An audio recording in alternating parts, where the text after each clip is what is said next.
सीमा पर बैठे दुश्मनों को ताकत दिखाने के बजाय आपस में लड़ रहे हैं हम। संघ प्रमुख मोहन भागवत का बयान।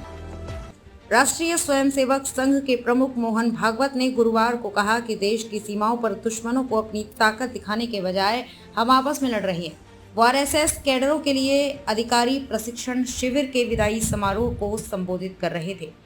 धर्म और पंथ से जुड़े विवाद पर क्या बोले भागवत। विदाई समारोह में उन्होंने कहा कि भारत के प्रत्येक नागरिक को देश की एकता और अखंडता को बढ़ाने की कोशिश करनी चाहिए। उन्होंने कहा कि वैश्विक आर्थिक संकट और कोविड-19 महामारी के दौरान भारत ने सभी देशों के बीच अच्छा प्रदर्शन किया। भागवत ने कहा कि हमारे समाज में धर्म और पंथ से जुड़े कई विवाद हैं। दुश्मनों को ताकत दिखाने की जरूरत।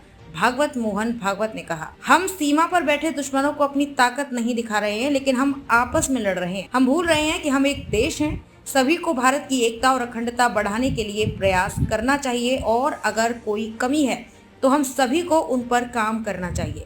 भागवत ने कहा कि कुछ धर्म भारत के बाहर के थे और हमारे उनके साथ युद्ध हुए थे, लेकिन बाहर वाले तो चले गए, अब तो सब देश के अंदर है। फिर भी यहाँ बाहरी लोगों के प्रभाव में लोग हैं और वे हमारे लोग हैं। उन्हें ये समझना होगा, अगर उनकी सोच में कोई कमी है तो सुधार की हमारी जिम्मेदारी है। इस्लाम धर्म सदियों से भारत में है सुरक्षित।